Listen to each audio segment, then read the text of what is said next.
بسم الله الرحمن الرحیم. جی مینوالو لکه څنګه چې تاسو ته پته ده چې د ښېګړې جرګه په بره دورشکیله کې د منشیاتو خلاف یو اقدام چوت کړی دی. موږ سره چیرمین بره دورشکیله حاجي سید شاکر علي صاحب ولاړ دی. د دې نه به دې موقع اورو دی اولې سراجي صاحب هرکلی ته څه تاثرات لري؟ ډېره مننه همدرد صاحب چې تاسو موږ له ټیم راکړو.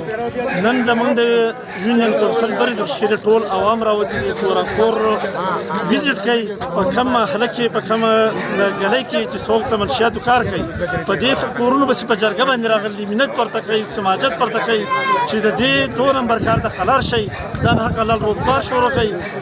نن د خلک ټول راغلي په منت باندې راغلي په جرګه راغلي خو که جرګه او منت د خلکو ونه منو نو بیا به موږ انتظامیې سره مکمل تعاون کوو او دا خلک پر خپلو علاقو نه لار کوو.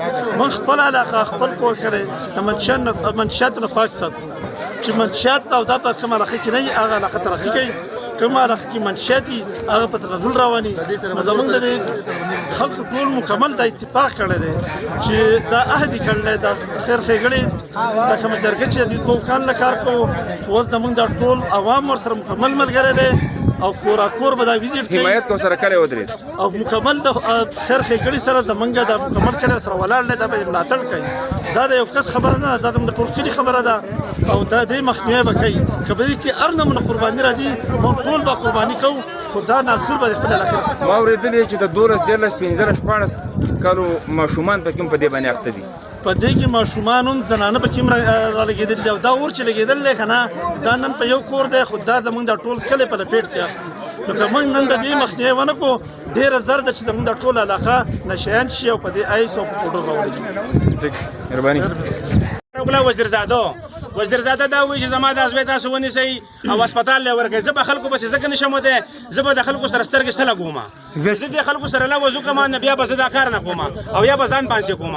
نو داسې کار دی چې تاسو ولا یو مهلت ورکوئ یا ولا ټیم ورکوئ. زه خو ستاسو ملګری یم تاسو څنګه خبره کوئ خو چې د هلکه هغه مور یم وایي مور یم دا باید خرڅې په هغو پسې ځو چې څو خرڅې په ډول پسې ځو چې څو خرڅې په هغه ډول پسې ځو چې څو خرڅې په هغو ډول پسې موږ روان یو. صحیح ده خو چې څو خرڅې په هغو ډول پسې موږ روان یو خو لکه دوی دا خبره کوي چې زموږ د هلکو تاسو ونیسئ او هسپتال له ورکئ یا یې جیل له ورکئ. زموږ په کیسې کې راز نشته.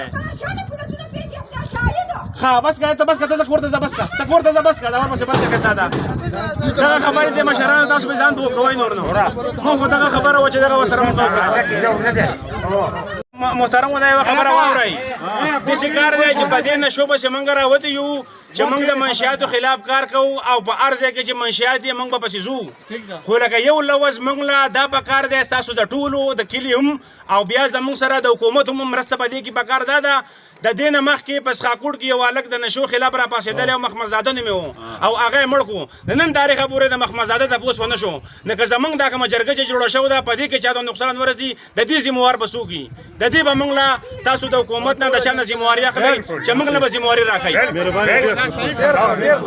ندی پکار لا اله الا الله محمد رسول الله الله اکبر ځان بالکل شهید بالکل په دې ځای ختموي کما بالکل ما اډر ده ما یو ویډیو لیدل په دغه کې ډیر زیات د مون ما سیوا د الله سره شرک جوړول قرآن لا اله الا الله محمد رسول الله په کلام باور د الله تعالی او اخري نبی محمد صلی الله علیه وسلم اطلاع کې ذکر تلاړ شي سنشته دا مسلمانان دي موږ مسلمان دي خپل تپوس کې چې څه شي لا اله الا الله محمد رسول الله محمدي شری محمدي جی